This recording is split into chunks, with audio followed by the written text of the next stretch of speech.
When it comes to filing comments, that's something that we really believe is important. We really want to advocate for our own climate action plan and our own goals. And so making our voice heard at the Public Utilities Commission or with the current clean cars rulemaking going on is something that's really crucial. And so we file comments. Anytime there's a rate case or any kind of other major case that comes up, we want to make sure that we are getting our residents' and workers' voices heard. What happens when youth get organized around climate change in their community? In St. Louis Park, a suburb of Minneapolis, local high school students were the catalyst for the city to adopt an ambitious clean energy plan, and they continue to be involved in its implementation. Councilmember Larry Kraft and Sustainability Manager Emily Ziring joined me in February 2021 to talk about the young roots of the city's climate efforts and the ways it is powering the city on its road to net zero energy. I'm John Farrell, Director of the Energy Democracy Initiative at the Institute for Local Self-Reliance, and this is Local Energy Rules, a biweekly podcast sharing powerful stories about local renewable energy. Larry and Emily, welcome to Local Energy Rules. Thanks, John. Great to be here. Thanks, John. Thanks for having us. So I like to start off conversations by just learning a little bit about what motivation folks have had to get into the sustainability and renewable energy space, because I think it's interesting, helps kind of tie together how these commitments that cities have made are really built on the people who have become invested in them. So Emily, why don't I start with you? What has motivated you to work at a local level on climate and clean energy? What got you into this? Sure. I think for me, it really makes sense to engage people where they are and to demonstrate to them what's possible in their own backyards. Local government is the government that people interact with more than any other, whether they realize it or not. Residents of St. Louis Park rely on government when they turn on the tap or drive to work or play basketball in the park. Meanwhile, climate action at a national or global level or even a state level can seem really daunting or unapproachable. So I really think meeting people where they are and showing them what's possible is really vital. How about you, Larry? What's gotten you into this? I know a little of your history, but I think it'd be great to share with some of our listeners. Well, about 8 years ago, I decided to make a change. I spent 25 years in the tech industry. And as my kids were growing up and putting away money for college for them, I became just increasingly terrified about the future we're leaving our kids around climate change. And so I decided to try to do something about it. I didn't quite know what, but after a while, I wound up running a small national nonprofit called iMatter that worked with young people and helped them take action at a local level on climate change. And one of the first groups I worked with was here in my hometown of St. Louis Park. They went before the city council back in 2016 and did some amazing work that led to our climate action plan. And so I was looking at that about a year and a half ago, 2 years ago, and thinking we had this tremendous opportunity now in St. Louis Park to build on that work and make the community better, stronger, healthier, more environmentally sound, and be an example for others. And so that's why I ran for office and why I'm kind of doing what I'm doing. One of the things I think is great, and I think this will tie into some of your story and coming to clean energy yourself, Larry, is that St. Louis Park has been pretty active in climate and energy planning for several years. So in 2016, there was this community planning guide that the city released. We'll link to it in the show notes for folks who want to see more. And it had some really concrete steps around like commercial energy use mapping and retrofits, as well as local solar. I'm just curious, like, how did some of those initial steps turn out from that community planning guide? Have some of those things happened that folks organized around and wanted to have happen?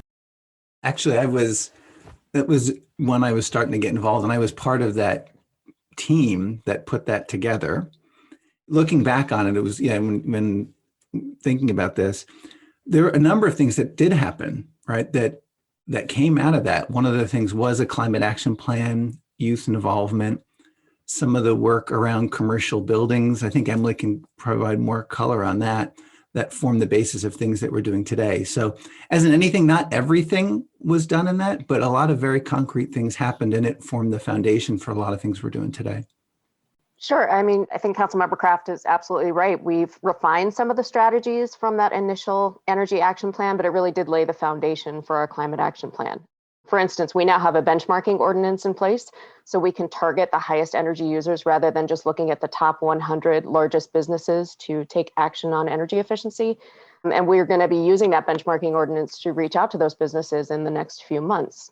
We also have a big new push for renewable energy, and local solar has really grown. This month, we rolled out a new pilot program called Solar Sundown, which reimburses property owners for a portion of their rooftop solar that they install this year, because we really want our residents and business owners to have more power over their energy. So I think that document was really vital in getting us to where we are today.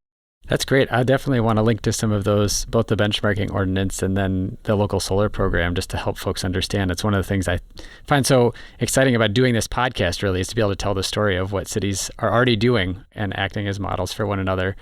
I was hoping we could talk briefly about sort of the adopted renewable energy and climate policy. So unlike other cities, you started out with a net zero goal. So there's over 150 cities have said 100% renewable energy. That's our target.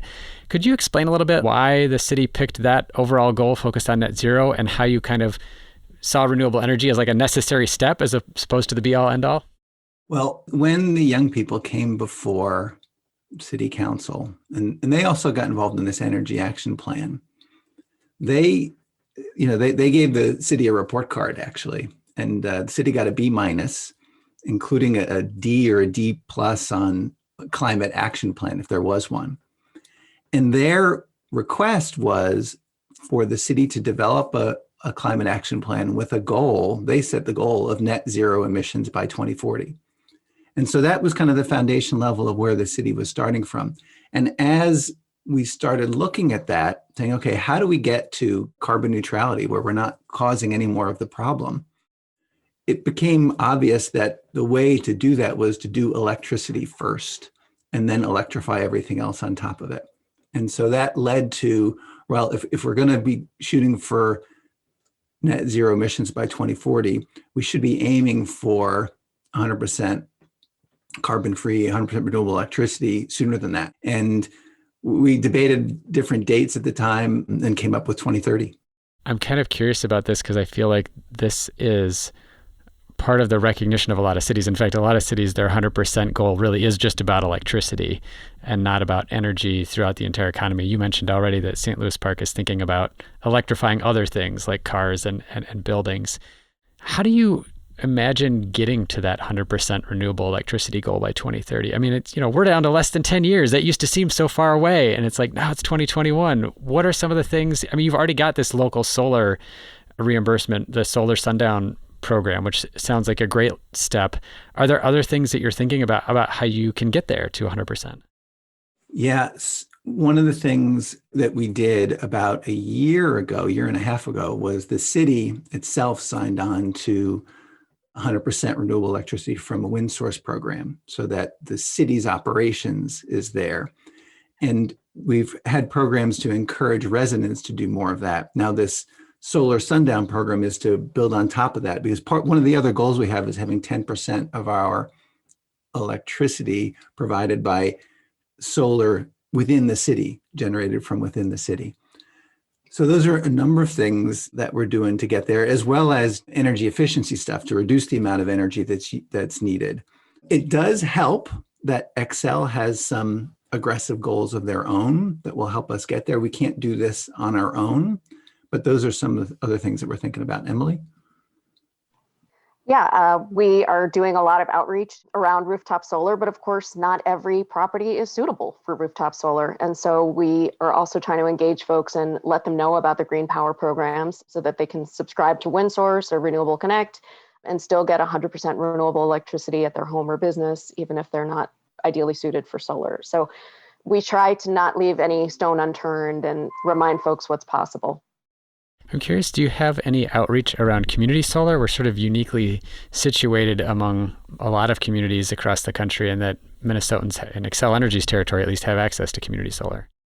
We have been looking to install our own community solar garden somewhere in St. Louis Park. We just don't necessarily have the land available to do that. It's something we're always hoping will become possible. But we also do educate people about how community solar works. If they're interested in subscribing and potentially saving money on their utility bills, we certainly connect them to the resources to figure out how to do that.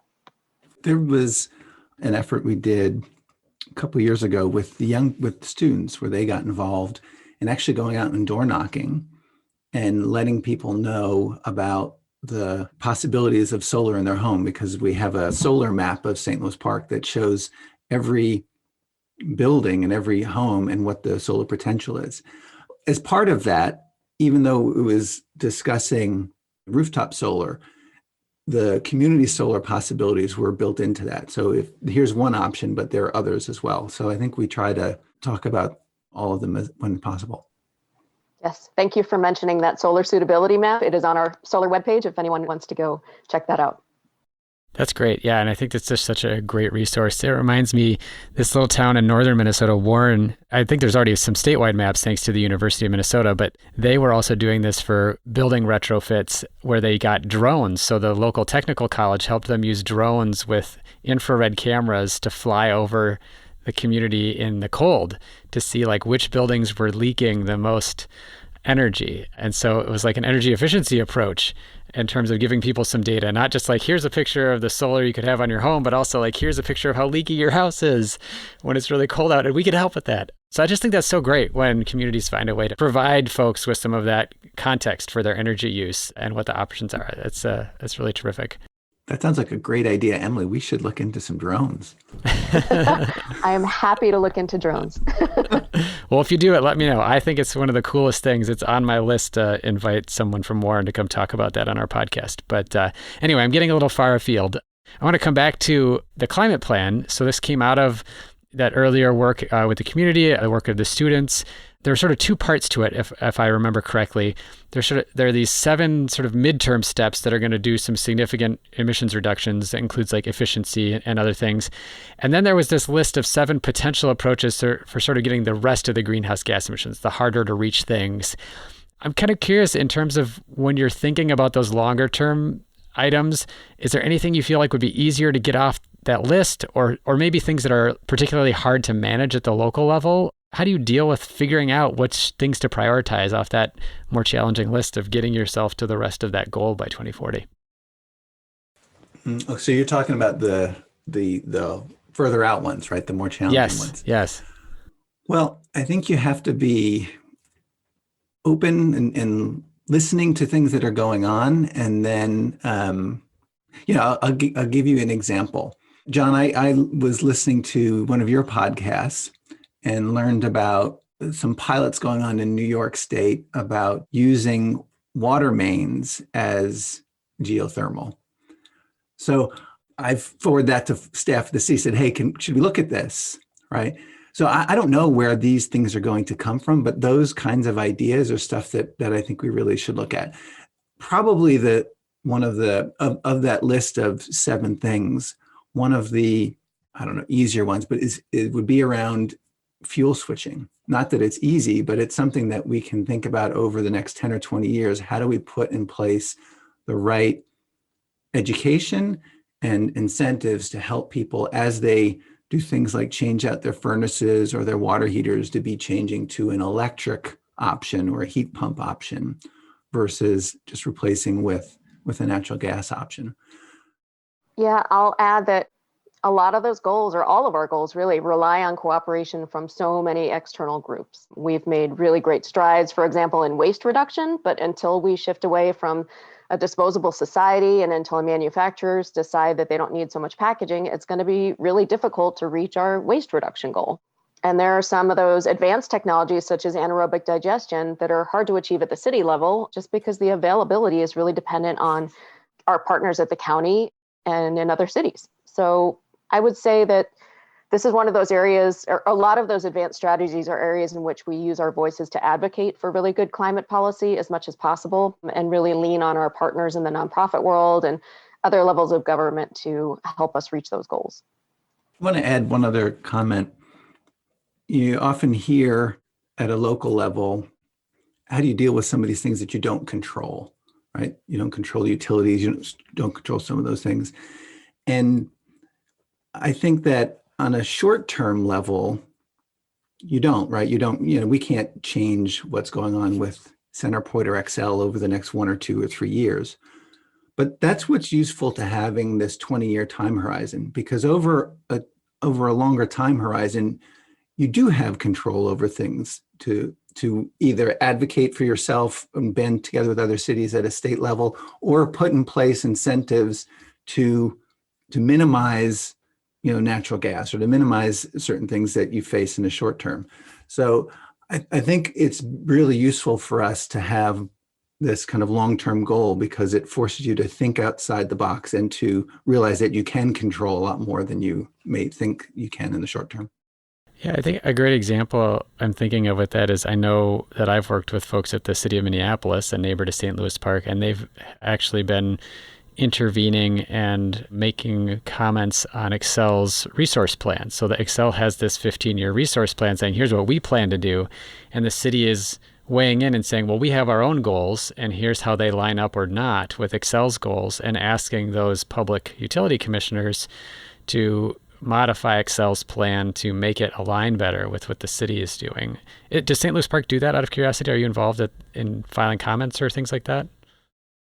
Let me just say that when it comes to filing comments, that's something that we really believe is important. We really want to advocate for our own climate action plan and our own goals. And so making our voice heard at the Public Utilities Commission or with the current clean cars rulemaking going on is something that's really crucial. And so we file comments. Anytime there's a rate case or any kind of other major case that comes up, we want to make sure that we are getting our residents and workers' voices heard. Another example is there's an effort going now to really rethink how the state does building codes and energy building codes. And we're very much involved at a staff and at an elected official level in working with other cities and nonprofits to advocate for having building energy codes that will get down to net zero buildings by the mid 2030s, which is something else that, where we need help from the state. We can do a lot on our own, but we need help from the state policy to be able to achieve our goals. We're going to take a short break. When we come back, we talk about the ongoing role of youth in the city's climate work, the role of equity, a new climate podcast for small cities, and the advice that Larry and Emily have for leaders of other small cities making ambitious climate commitments. You're listening to a Local Energy Rules interview with Councilmember Larry Kraft and Sustainability Member Emily Ziring from St. Louis Park, Minnesota, about the city's climate and clean energy goals. Hey, thanks for listening to Local Energy Rules. If you've made it this far, you're obviously a fan, and we could use your help for just 2 minutes. As you've probably noticed, we don't have any corporate sponsors or ads for any of our podcasts. The reason is that our mission at ILSR is to reinvigorate democracy by decentralizing economic power. Instead, we rely on you, our listeners. Your donations not only underwrite this podcast, but also help us produce all of the research and resources that we make available on our website and all of the technical assistance we provide to grassroots organizations. Every year, ILSR's small staff helps hundreds of communities challenge monopoly power directly and rebuild their local economies. So please take a minute and go to ilsr.org and click on the donate button. And if making a donation isn't something you can do, please consider helping us in other ways. You can help other folks find this podcast by telling them about it, or by giving it a review on iTunes, Stitcher, or wherever you get your podcasts. The more ratings from listeners like you, the more folks can find this podcast and ILSR's other podcasts, Community Broadband Bits, and Building Local Power. Thanks again for listening. Now, back to the program. We already talked about this, I think, in a few different cases. It's clear from both the organizing documents around the city's climate action and other stories that you've already shared that the city's youth have really been involved a lot in setting the city's goals.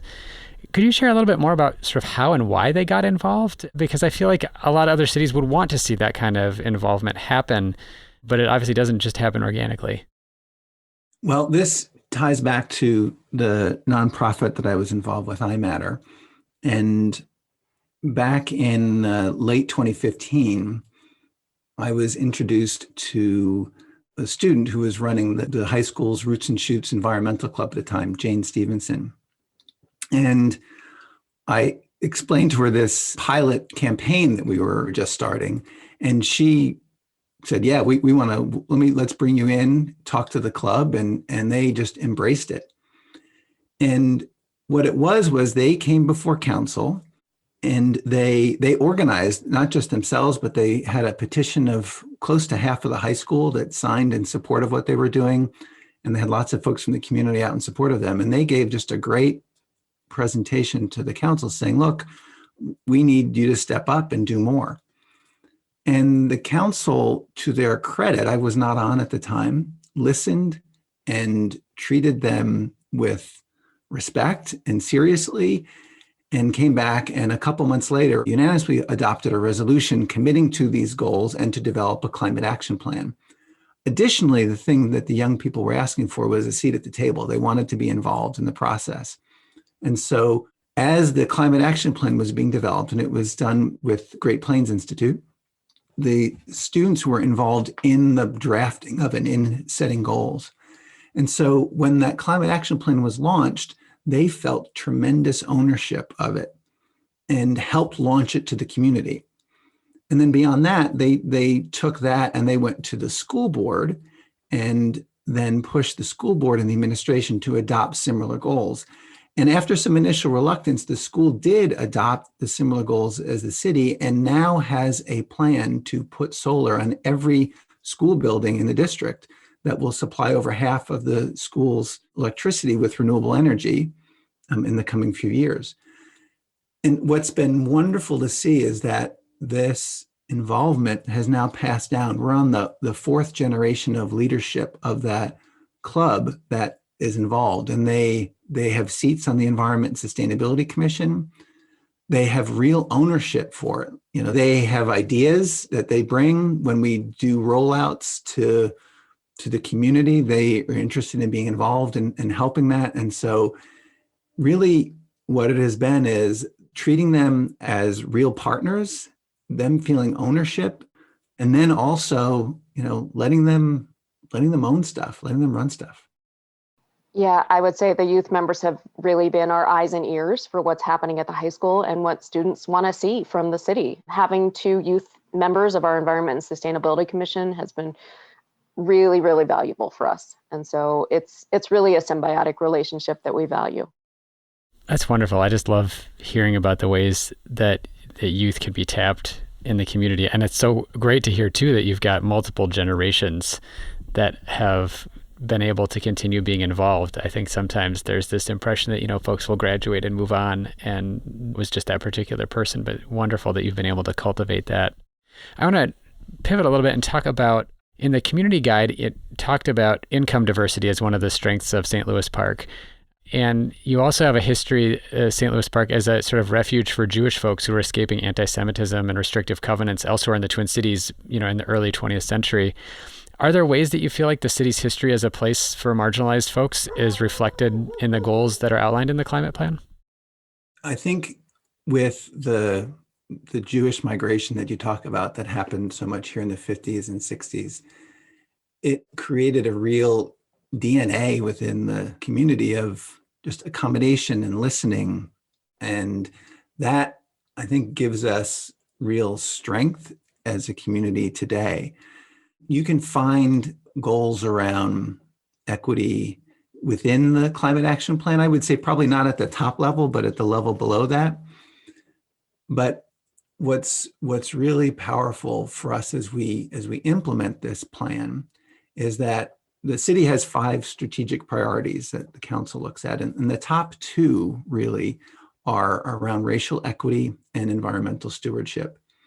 And so I think the thing that is more important maybe than what the words say in the plan itself is that ingrained in how staff and how the council looks at implementing this plan, and really everything we do, is thinking about things from a racial equity lens.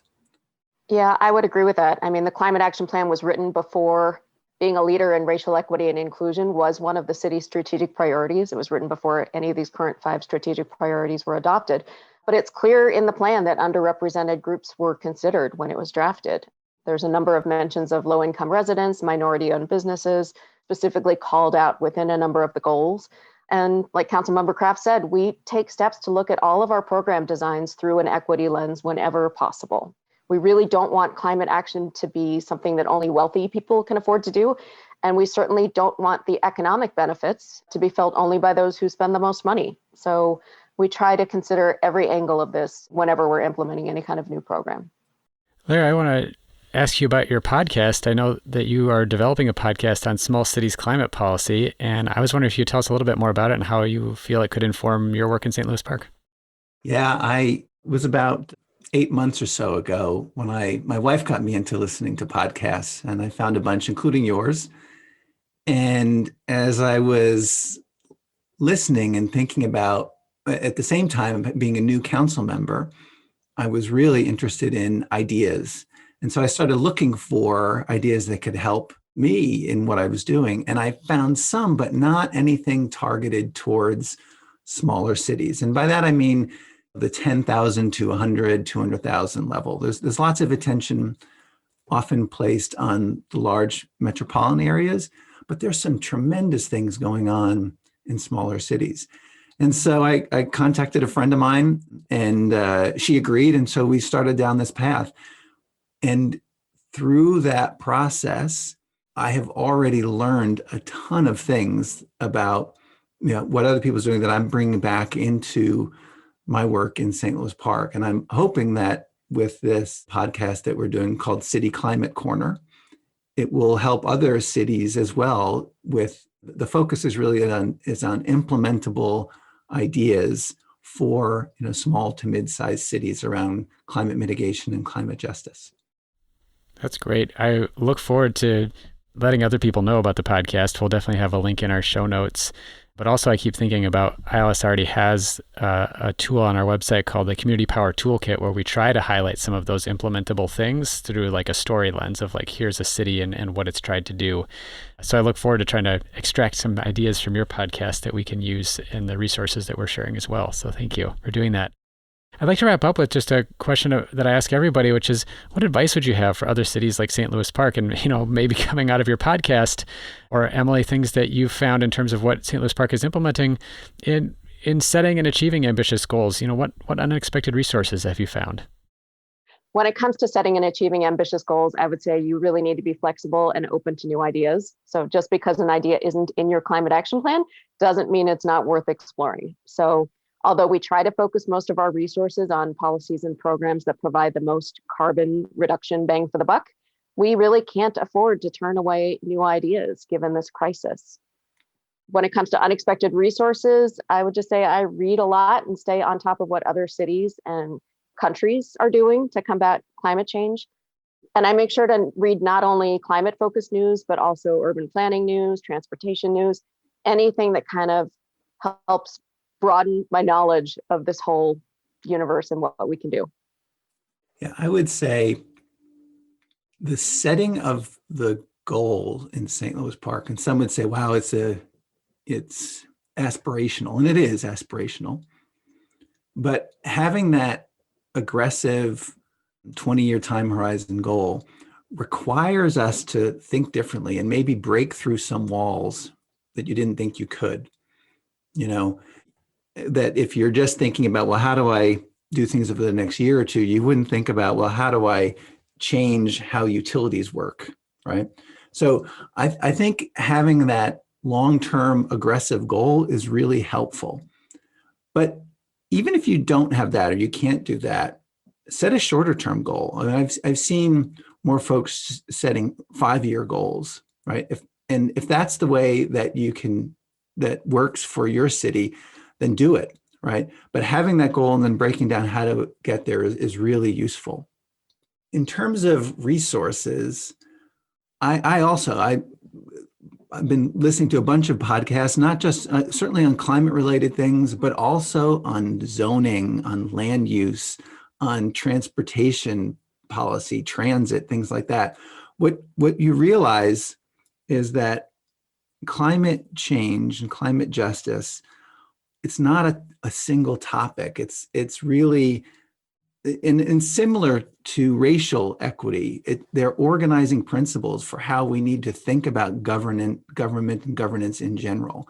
So you get ideas from all different areas, and really climate is everything, as should racial equity be. It's kind of everything that we need to be doing. Well, Emily and Larry, thank you so much for joining me to talk about what you're doing in St. Louis Park. I think there's a lot of great stories and examples that you can offer for other cities in that sweet spot to 10,000 to 100,000 range. But I look forward to sharing those stories with others. So thanks again for taking the time. Really appreciate it. Thanks, John. It's been great. Yep. Thanks for having us.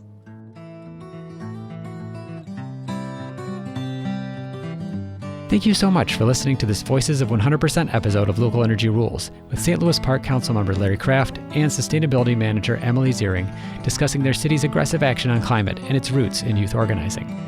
On the show page, look for links to the city's climate action plan, its solar sundown rooftop solar program, as well as Larry's City Climate Corner podcast for small cities. On ILSR's website, you can also find our interactive community power toolkit for examples of how cities have accelerated climate action, as well as over 100 episodes of Local Energy Rules. Local Energy Rules is produced by myself and Maria McCoy, with editing provided by audio engineer Drew Birschbach. Tune back into Local Energy Rules every 2 weeks to hear more powerful stories of communities taking unconcentrated power to transform the energy system. Until next time, keep your energy local, and thanks for listening.